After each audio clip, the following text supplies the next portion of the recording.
The Consumer Price Index is just a fancy way of talking about inflation.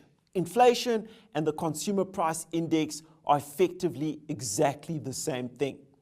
Now, what the statistical authorities do is they monitor prices to see the degree to which prices of goods and services are either going up or going down. In South Africa, that is done by Statistics SA. And what Statistics SA does is they construct a basket of what the average urban South African household spends every single month. So how much do they spend on clothing, on school fees, on accommodation, on food? And with food, they even break it up into categories like fresh produce or meat or processed foods. How much do people spend on airtime and data? How much do they spend on medical costs, on fuel, on transportation?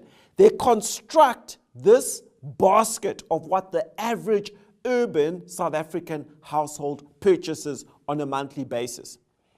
Then they monitor the prices of these goods and services, and every single month they disclose the rate at which these prices for the basket as a whole are either going up or they are going down.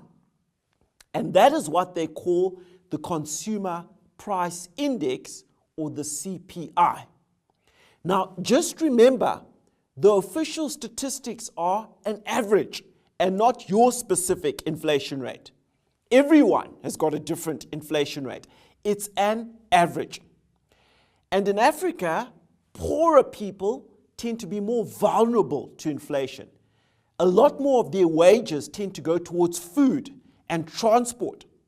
And fuel and transport and food are very, very volatile in terms of their prices.